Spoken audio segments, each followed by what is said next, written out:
اللہ من الشیطان الرجیم بسم اللہ الرحمن الرحیم الحمد للہ رب العالمین والصلاة والسلام علی اشرف الانبیاء المرسلین نبینا سیدنا ابوالقاسم محمد اللہم صلی علی محمد وعلی محمد وعلی آلہ طیبین الطاہرین المعصومین لا سیما بقیت اللہ فی الارضین روحی وارواحنا لتراب مقتمع الفدا ولعنت اللہ علی اعداء مجمعین۔ پروردگار کی بارگاہ میں شکر گزار ہیں کہ پروردگار نے یہ توفیق عطا فرمائی کہ مسجد جمکران سے کچھ پروگرام آپ کی خدمت میں پیش خدمت کیے جائیں۔ مسجد جمکران ہم جانتے ہیں کہ امام زمانہ جل اللہ تعالیٰ فرجہ شریف سے منسوب ہے، اور یہاں پر مومنین کو توفیق ہوتی ہے۔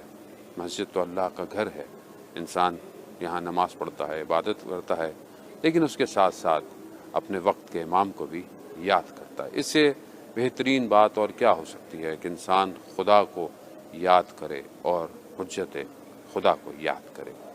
آپ کی خدمت میں بہرحال ایک حدیث کی روشنی میں 3 سوال جو روز قیامت میں کیے جائیں گے آپ کی خدمت میں پیش کرنے ہیں۔ وقت محدود ہے، لیکن اس وقت محدود میں خدا میں توفیق عطا فرمائے کہ ہم کچھ حاصل کر سکیں۔ 3 سوال جو کہ روز محشر پوچھے جائیں گے، اس میں سے پہلا یہ ہوگا کہ تم نے جو بھی کام کیا وہ کس کے لیے کیا، یعنی جو بھی کام انجام دیا تم نے، یہ کام لمن یعنی کس کے لیے کیا۔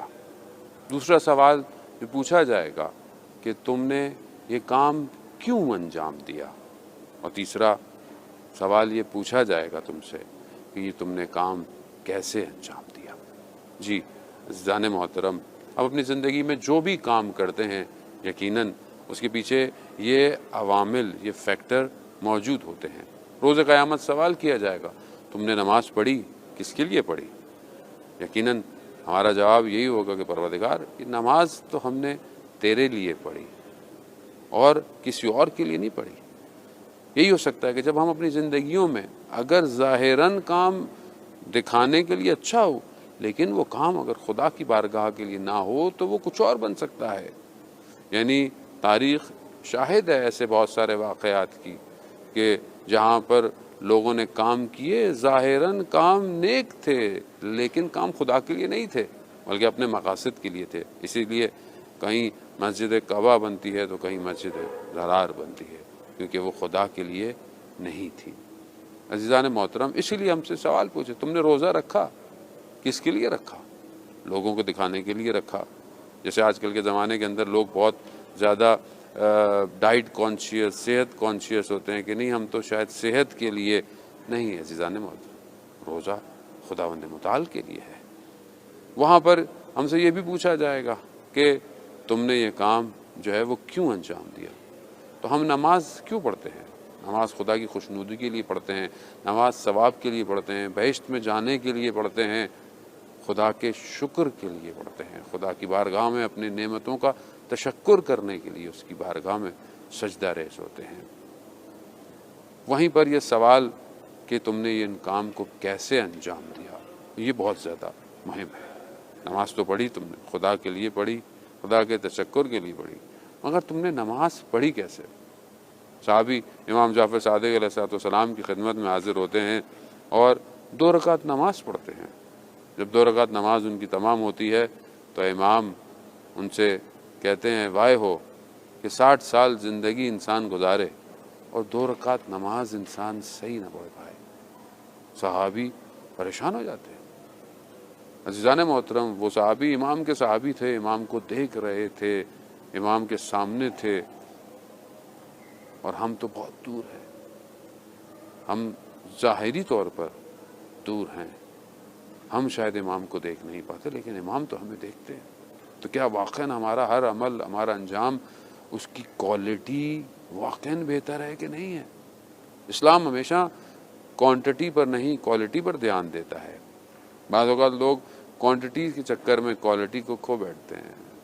ہر جگہ تاریخ انسانیت میں جہاں بھی انسانیت کو، اور خاص طور پہ اسلام میں جہاں بہترین لوگوں نے اسلام کے لیے کام انجام دیا، وہاں پر کوانٹٹی نہیں تھی، کوالٹی تھی۔ جیسے کہ کربلا کے اندر امام جعفر صادق علیہ السلام نے پھر 2 رکعت نماز پڑھی۔ وہ صحابی کہتے ہیں کہ میں نے دیکھا کس طرح امام جو ہے وہ نماز کے اندر اپنے بدن کو رکھتے ہیں، اپنے ہاتھوں کو رکھتے ہیں، کیسے رکوع کرتے ہیں، کیسے سجدے کرتے ہیں، میں نے اس طرح دیکھا۔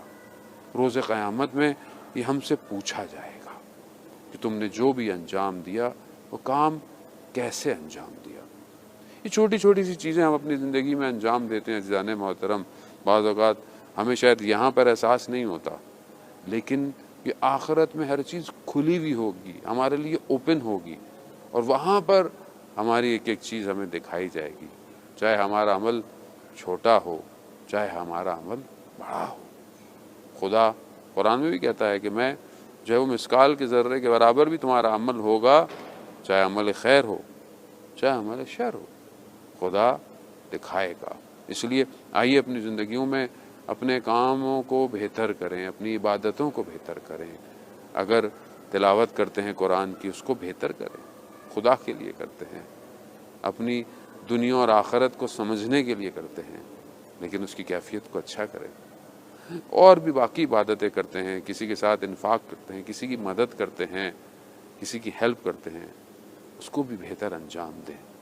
صلہ رحمی کرتے ہیں، اپنے حقوق کو ادا کرتے ہیں، والدین کا احترام کرتے ہیں، بچوں کے ساتھ شفقت، اور باقی کمیونٹی میں سوسائٹی میں جو اپنا کردار ادا کرتے ہیں اس کی طرف ہمیں متوجہ ہونا چاہیے۔ چاہے کم کام کریں مگر بہترین کام کریں، با کیفیت کام انجام دیں، تاکہ خدا کی بارگاہ میں جو بھی عمل جائے وہ بہترین طریقے سے امام کے وسائل سے، امام کے فیض سے جو ہے وہ پہنچے۔ یقیناً اگر ہم امام کو یاد بھی کرتے ہیں تو اس کی کیفیت بھی اچھی ہو، چاہے تھوڑی ہی دیر کیوں نہ ہو، ہفتے میں 1 دن ہی کیوں نہ ہو، لیکن اپنے پورے وجود سے اپنے امام کو یاد کریں۔ عزیزان محترم، مسجد جمکران ہے، علی ابن معزیار کا واقعہ یاد آ گیا کہ 20 سال حج کرتا رہا اس وجہ سے کہ شاید امام زمانہ جل اللہ تعالیٰ فرجہ شریف سے ملاقات ہو، لیکن نہیں ہو پائی، مایوسی ہو گئی، دل برداشتہ ہو کر جو ہے وہ ڈی موٹیویٹ ہو کر نہیں جائے گا۔ پھر بہرحال پیغام پہنچایا گیا اس سال حج پر آؤ۔ جب حج پر پہنچا تو شخص جو ہے وہ آیا، کہا کہ امام نے بلایا ہے۔ خلاصہ واقعہ آپ سنتے رہتے ہیں۔ جیسے ہی امام کی خدمت میں پہنچا، امام کے جیسے ہی جس جگہ امام موجود تھے وہاں جیسے ہی اندر داخل ہوا اس خیمے میں، امام نے دیکھتے ہی اسے کہا کہ ہم تمہارے زیارت کے، تمہارے دیدار کے مشتاق تھے۔ علی ابن معزیار جو ہے وہ حیران ہو گیا، کہا مولا میں تو 20 سال آپ کی زیارت کے لیے تڑپتا رہا، اور آپ فرما رہے ہیں کہ آپ میری زیارت کے لیے مشتاق تھے۔ کہا ہاں علی ابن معزیار، تمہارا عمل ہمارے اور تمہارے درمیان میں رکاوٹ ہوا ہوتا۔ عزیزان محترم، اپنے عمل کو اچھا کریں، بہتر کریں، تاکہ امام کی خدمت میں پہنچ جائیں۔ خداوند متعال کی بارگاہ میں دعا گو ہیں پروردگار ہمیں واقعاً ہم جو نیک کام کریں خدا کے لیے ہو، اور اس کا مقصد بھی ہمیں پتہ ہو، اور ہم اس کی کیفیت کو بھی بہترین طریقے سے انجام دیں، تاکہ اس کی بارگاہ میں ہم سرخرو ہو سکیں اور وہ ہمارے ہر عمل کو اپنی بارگاہ میں قبول کر سکے۔ اسی دعا کے ساتھ کہ جلد سے جلد امام زمانہ جل اللہ تعالیٰ فرجہ شریف کا ظہور ہو، اور ہمیں توفیق ہو کہ ہم اپنے کاموں کو امام کی رقاب میں انجام دیں۔ اپنا خیال رکھیے گا۔